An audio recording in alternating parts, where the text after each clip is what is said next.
बिस्मिल्लाहिर्रहमानिर्रहीम, अस्सलाम वालेकुम। लाखों करोड़ों दुरूदो सलाम मोहम्मद मुस्तफ़ा सल्लल्लाहु अलैहि वसल्लम और आले मोहम्मद पर। मैं हूँ उमर दराज गोंदल और आप मेरा यूट्यूब चैनल देख रहे हैं।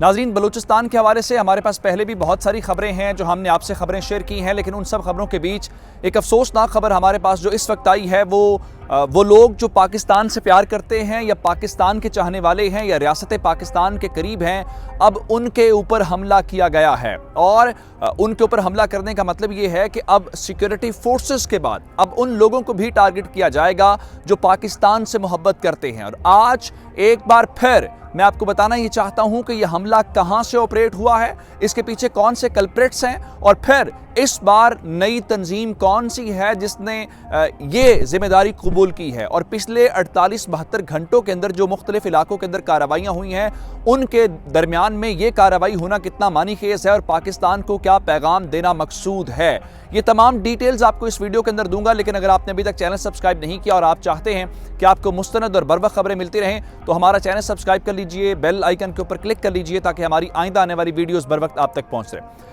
आपको याद होगा लाहौर के अंदर एक ब्लास्ट हुआ था और लाहौर वाले ब्लास्ट के अंदर 3 लोगों की शहादत हुई, 3 लोगों की जान गई और उसके ऊपर एक बलोच दुश्मन तंजीम ने जिम्मेदारी कबूल की थी।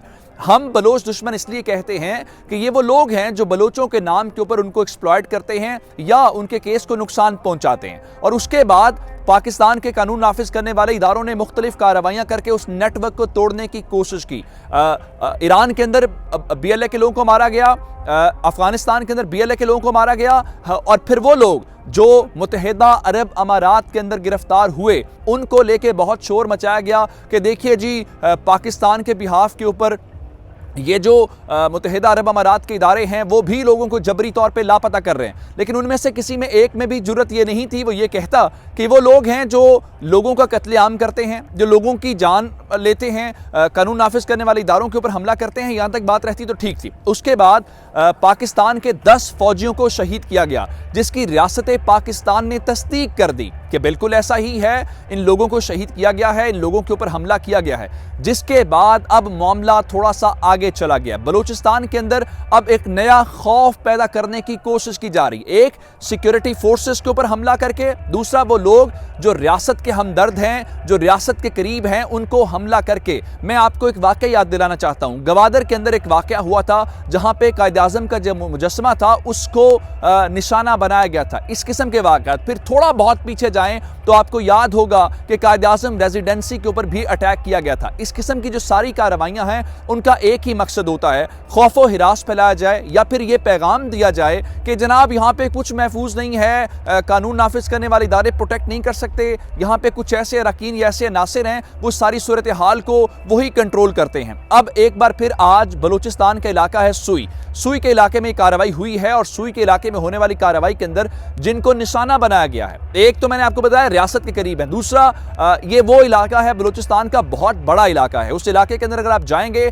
तो आप पूरे इलाके के अंदर भी अगर फौज डिप्लॉय कर दें, पुलिस रेंजर्स डिप्लॉय कर दें तो मुमकिन नहीं है उसको प्रोटेक्ट करना। इसलिए रियासत क्या करती है कि रियासत मकामी लोगों को साथ मिलाती है। रियासत क्या करती है कि अमन फोर्स या जिस किस्म के ग्रुप्स खड़े किए जाते हैं जिनको रियासत की प्रोटेक्शन होती है, उनको असलिया दिया जाता है या फिर उनको कुछ सरमाया देके चले रियासत का फर्ज पूरा करते हैं। तो यहाँ पे एक अमन फोर्स है या रजाकार अमन फोर्स है, आज उसके ऊपर टारगेट किया गया। लेकिन मैं इससे बड़ी बात ये बताना चाहता हूं कि एक ऐसा कबीला बलूचिस्तान का, क्योंकि आपने बहुत सुना होगा कि वहां पे सरदार हैं, वहां पे कबाइल हैं, उनके सामने किसी की नहीं चलती। लेकिन हमने वहां पे एक ऐसी शख्सियत भी देखी जिन्होंने इस सारी सूरत हाल के दौरान आके इस सारी सूरत हाल को, मेरे गुलाम जो कादिर भुगटी थे, ये कहने को भुगटी कबीला, लेकिन इन्होंने उस सरदारी निज़ाम को चैलेंज किया। सरदारी निज़ाम को चैलेंज करके इन्होंने मिडिल क्लास को सामने लाने की कोशिश की।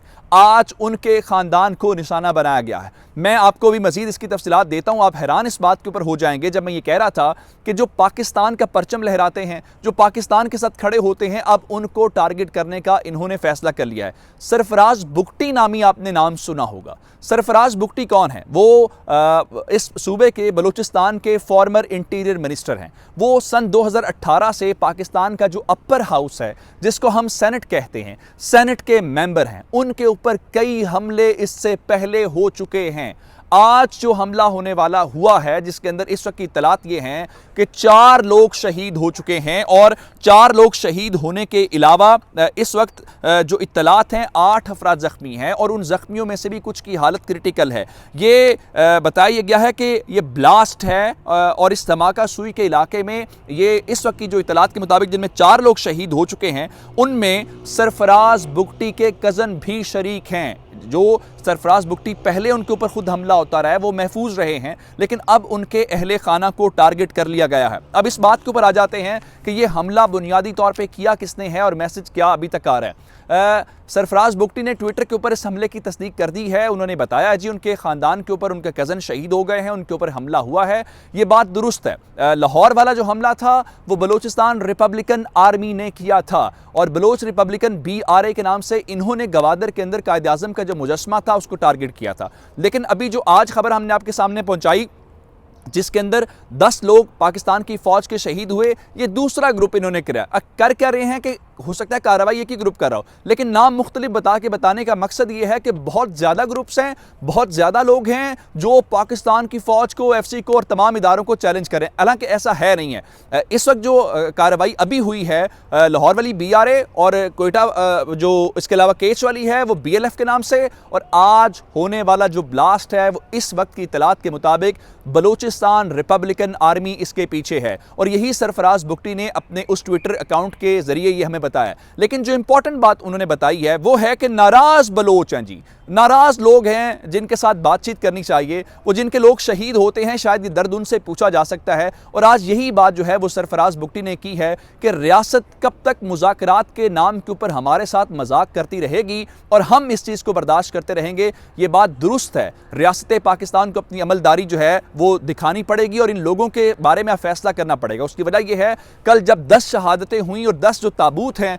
वो मुख्तलिफ माओं ने अपने बेटों के रिसीव किए होंगे, तो उनके घरों में क्या कोराम। उनमें से कुछ ऐसे भी हैं, उनमें से एक शख्सियत मेरे इलाके से है और उसकी 1 महीना पहले उस लड़के की शादी हुई है। आप अंदाज़ा कीजिए कि ये सारी तंजीमें, ये सारे ग्रुप्स जो हैं आपको हर वक्त एक्टिव नजर आएंगे, लेकिन जहां पे पाकिस्तान की फौज के, पाकिस्तान के जवानों की शहादत नजर आएगी वहां पे सब खामोश हो जाते हैं। इसलिए अब जो जिम्मेदारी है वो जिम्मेदारी रियासत की है। अब वो बलूचिस्तान रिपब्लिकन आर्मी हो, बलूचिस्तान नेशनल आर्मी हो, बलूचिस्तान लिबरेशन फ्रंट हो, कोई भी हो, जिस तरह से कमाश को ईरान के अंदर मारा गया है, जिसको इंजीनियर को मारा गया वहां पे, और जिस तरह से आज इसको मुत्तहिदा अरब अमारात के अंदर पकड़ा गया और शोर मचाया गया, एक एक करके या तो आप पाकिस्तान ला के इनके ट्रायल करें, इनको सजाएं दें, या फिर वही जो ऑपरेशन रद्दुल फसाद के अंदर, ज़रबे ऑपरेशन के अंदर ये सिलसिला जो पाकिस्तान के साथ खड़े हैं, अगर उनके ऊपर हमला हुआ और रियासत ना बोली तो फिर पाकिस्तान के साथ कौन खड़ा होगा। ये है वो इंपॉर्टेंट नुकता जो आज के हमले के बाद, और यही वो अचीव करना चाहता है जिसको हमने रोकना है। अब तक की डिटेल्स थी। मुझे उमर दराज गोंदल को फेसबुक, ट्विटर, इंस्टाग्राम के ऊपर फॉलो कर सकते हैं।